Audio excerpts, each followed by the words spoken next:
के सामने उनका टेबल में आज प्लेस किया हूं। जितने भी 10th शेड्यूल लेके जजमेंट है सब इनके खिलाफ है।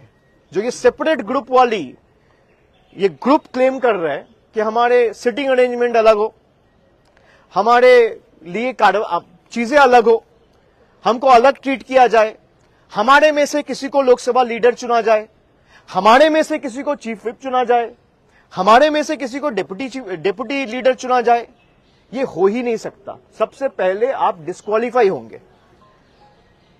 अगर इनमें थोड़ा भी इंटीग्रिटी है तो अपना पद छोड़ दे।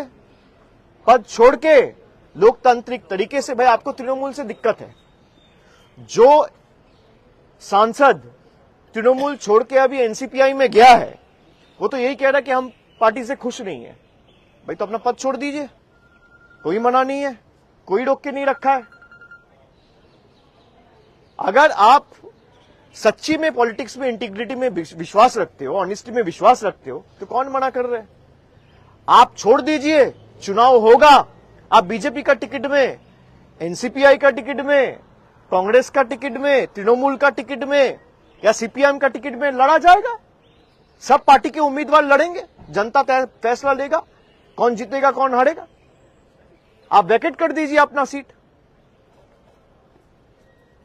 ये सब के साथ ये 20 लोग जिस तरीके से बेईमानी करके ये संविधान को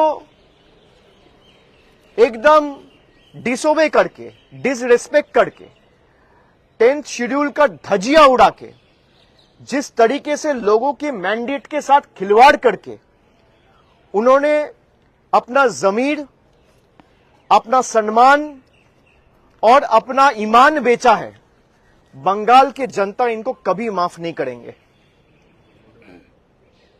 इनके पास कई लोगों को अभी सेंट्रल सिक्योरिटी मिला है। जरा बोलिए, आप सेंट्रल सिक्योरिटी लेके अपने लोकसभा क्षेत्र में जाइए, कोई आदमी नहीं मिलेगा जो इनके साथ खड़े हैं। किसी को ईडी से बचना है, किसी को सीबीआई से बचना है, किसी को पैसा मिल रहा है, किसी को धमकाया जा रहा है। और जब मैं कह रहा हूं पैसा मिल रहा है, धमकाया जा रहा है, आई हैव कॉन्क्रीट प्रूफ। नहीं तो कोई भी सांसद अगर मेरा बात को उनको ऑफेंसिव लगे, they should file a case against me, I will prove it before the court of law what I have. किसी को डरा के, धमका के, खरीद के, करोड़ों रुपया का लालच दिखा के जनता ने जिन अपेक्षाओं के साथ जिसको चुना था, राजनीति में हार जीत होती रहती है, लेकिन मैं लड़ने के लिए तैयार नहीं हूं। मैं घर से निकलूंगा नहीं, मैं बीजेपी के साथ लड़ूंगा नहीं, इसलिए बीजेपी के साथ हाथ मिला रहा हूं, अपना जमीर बेच रहा हूं। जो इस तरीके का राजनीति में यकीन करता है, बंगाल में उनके लिए कोई जगह नहीं है। स्पीकर ने क्या आश्वासन दिया आप लोगों को?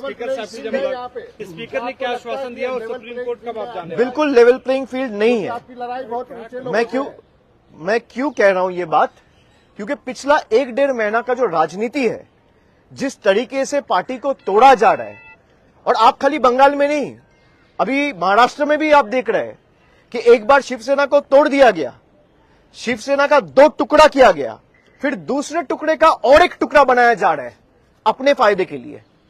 यह संविधान बदलना चाहता है किसी भी कीमत पे। ये लोगों के ऊपर भरोसा नहीं रखते हैं।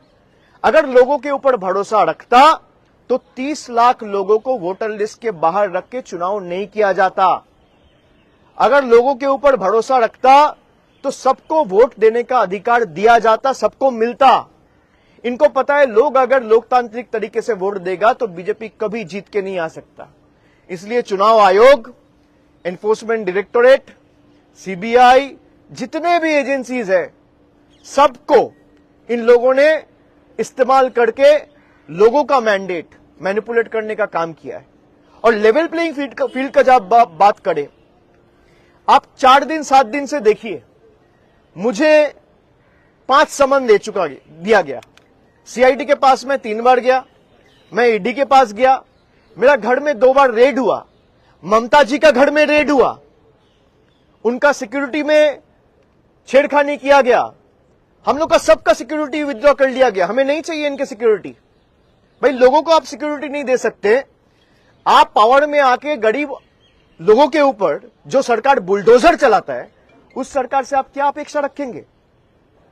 लेकिन हमने अपना केस स्पीकर साहब के सामने रखा है और अध्यक्ष जी को हमने ये अनुरोध किया है कि जल्द से जल्द इस पे आप कार्रवाई करें, दोनों पक्ष को सुने, क्योंकि आप अगर संविधान के हिसाब से जाएंगे या सुप्रीम कोर्ट के जो जजमेंट है वो साफ इनके खिलाफ जाता है।